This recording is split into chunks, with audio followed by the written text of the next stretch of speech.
This right here is the base model Lenovo Legion Go S, probably the handheld to beat in 2025. I paid just $600 for this device. It's powered by the AMD Z2 Go chip, and it's running steamOS. Now, even as fantastic as this handheld is, it's definitely not perfect. It doesn't have cutting-edge specs, and I did run into a pretty big issue, but there's really no denying that overall, this thing is just really solid. It has a reasonable price, and it's just a ton of fun to game on.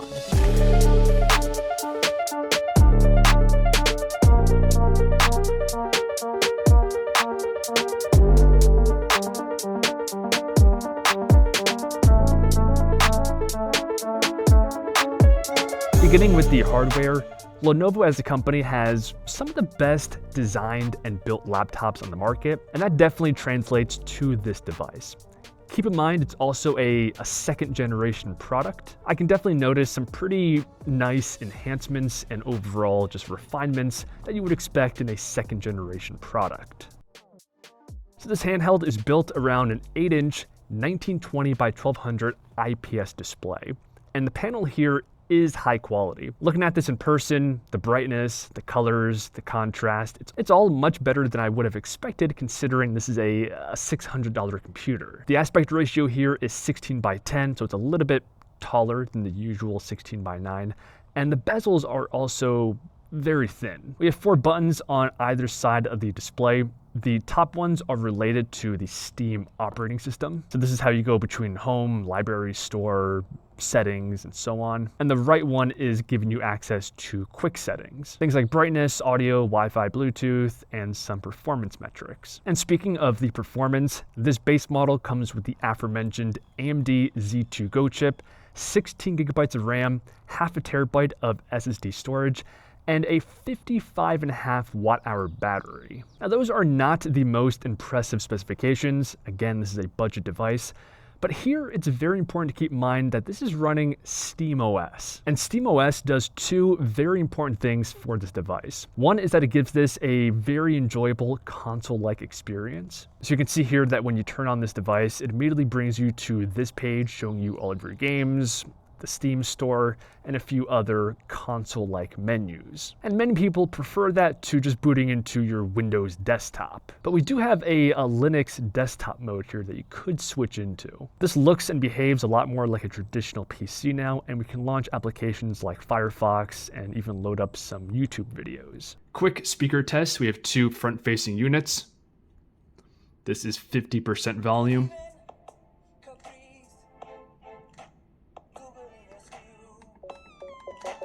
100.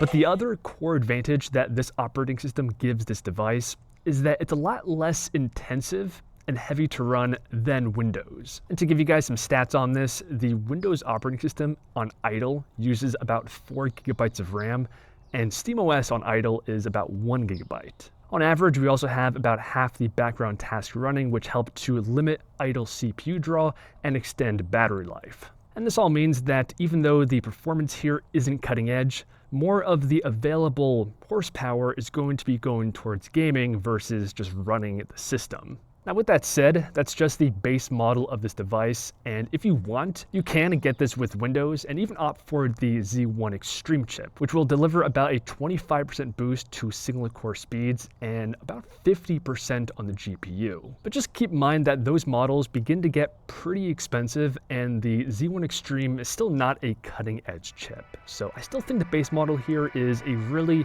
unique combination in the current market. And to help you guys make a final decision, let's go ahead and jump into some gaming.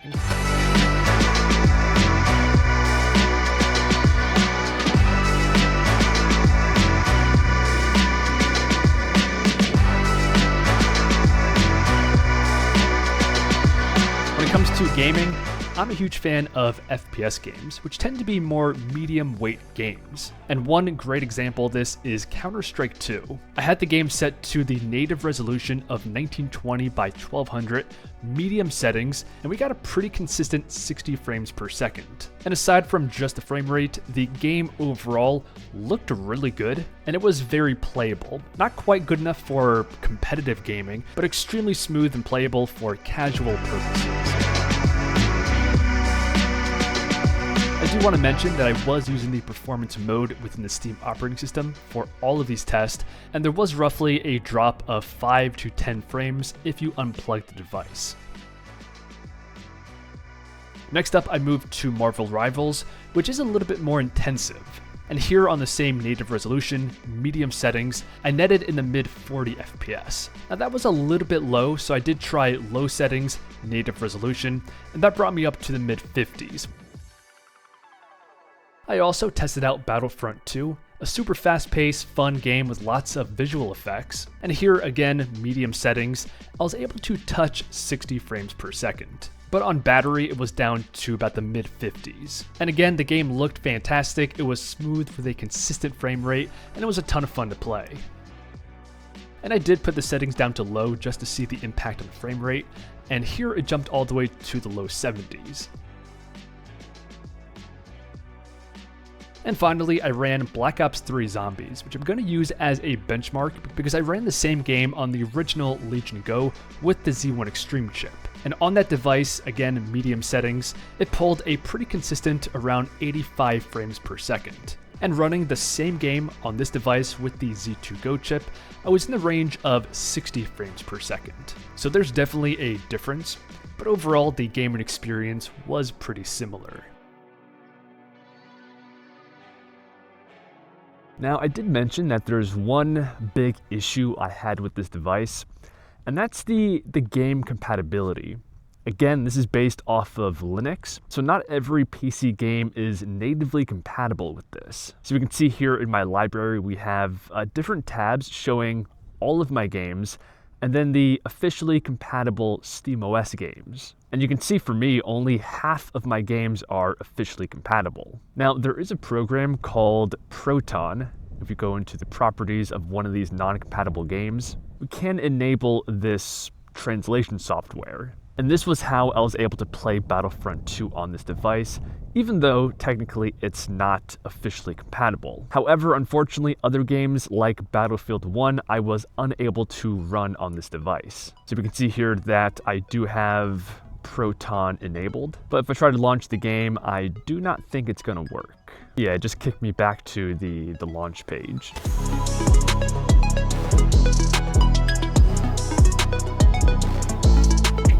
But to give you guys my final overall thoughts, I'm a huge fan of this device. Some of the pros include the design, the build quality. I mean, all of the buttons, the Hall effect Joy-Cons, it just feels and looks extremely premium. I also really like the display here. I think it just looks really good. It's 120 Hertz.